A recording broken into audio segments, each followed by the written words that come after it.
L'important, c'est la rose, l'important, c'est la rose, l'important, c'est la rose, crois-moi. À 8h17, Tania s'est vêtue d'un joli bouquet de fleurs pour venir vous parler des roses. Oui, on parlait avec Philippe Collignon à 6h30 ce matin de la fête de la nature. Il y a aussi une fête des roses. C'est pas ici, c'est au Maroc. C'est au Maroc. Alors cette fête, c'est quelque chose d'incroyable. La fête des roses. On part à 90 km de Ouarzazate, un peu au sud-est du Maroc, dans le désert. C'est une histoire qui m'est un peu personnelle. J'entends parler de la vallée des roses depuis toujours et ça me paraît complètement surréaliste. Au milieu du désert, un endroit où poussent des roses. Des roses, pourquoi des roses? Ça sent très très bon, ça sent la rose partout. Alors c'est un oued qui rend cette culture possible, un oued qui descend du Haut-Atlas, qui est juste à côté, à 4000 mètres d'altitude et qui descend et qui irrigue donc cette ville qui s'appelle Klat Mgouna. Donc, en cherchant un peu, j'ai en plus découvert qu'il y avait une fête qui célébrait la récolte de ces roses chaque année au mois de mai. Le Moussem des roses, qui est très connu des Marocains, beaucoup moins des étrangers. On va savoir pourquoi. Parce que c'est une fête qui est extraordinaire. On a pu y aller.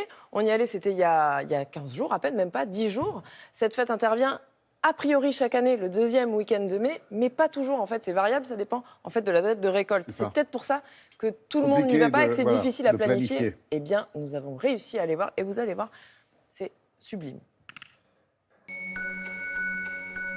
Bientôt 90 km nous séparent de Ouarzazate.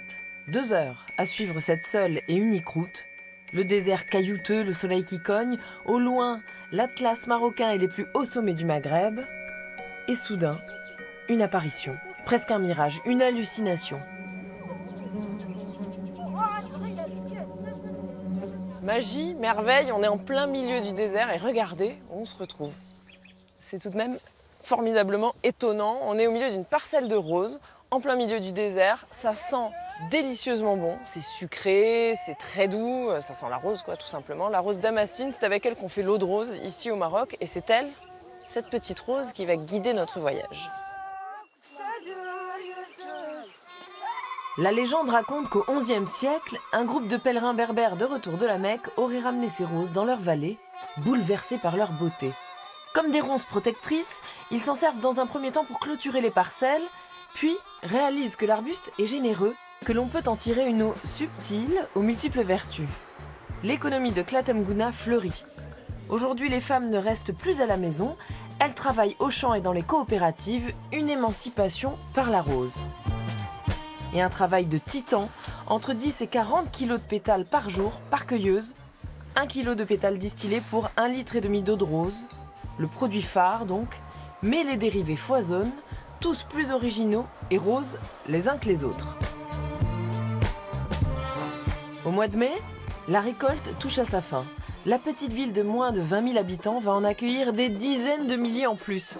C'est le moment tant attendu, le Moussem de la Rose va célébrer la fleur 3 jours durant. La 56e Miss Rose est élue, portée en triomphe, perchée sur son char. Mais l'ampleur de la fête submerge la vallée. Les groupes folkloriques les plus talentueux et célèbres du pays défilent. Ici, s'avancent les hommes bleus du Sahara. Là, les Gnawa des Saouira font résonner leur klakeb, sorte de castagnette africaine. Et ces danseurs de sabre venus de Zagora simulent un combat acharné pour conquérir la femme tant convoitée. Bon, ça y est, on est en plein milieu de la fête, là, en plein milieu du carnaval. D'ailleurs, je vais bientôt me pousser, mais juste pour vous dire que là, c'est les abeilles, c'est la troupe locale. On va aller les voir. En fait, ces jeunes filles vont nous faire la danse de l'abeille, qui est la danse régionale, la danse traditionnelle de Klat Mgouna. Et pour nous, c'est un peu exceptionnel d'être avec elles. Dans leurs costumes dont les couleurs rendent hommage à la nature, les abeilles virevoltent, se croisent et s'entrecroisent avec leurs danseurs pour réaliser des lignes comme les rayures des abeilles. Le soleil tombe doucement sur Klat Mgouna, mais la fête ne faiblit pas. Des cavaliers équilibristes au rite guerrier s'élancent avec leur djellaba immaculé. Grandiose, puissant, le jeu de la poudre n'est pas, cette fois-ci, une attraction touristique. Dans ce voyage entre le rêve et la réalité, la magie de la fantasia finit de nous envoûter.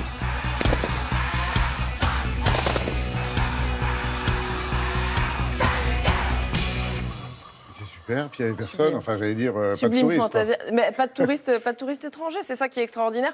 On a peut-être l'impression d'avoir déjà vu ces images de folklore, Peu importe. de tradition, mais c'est pas du tout les mêmes en fait, parce que là c'est vraiment authentique.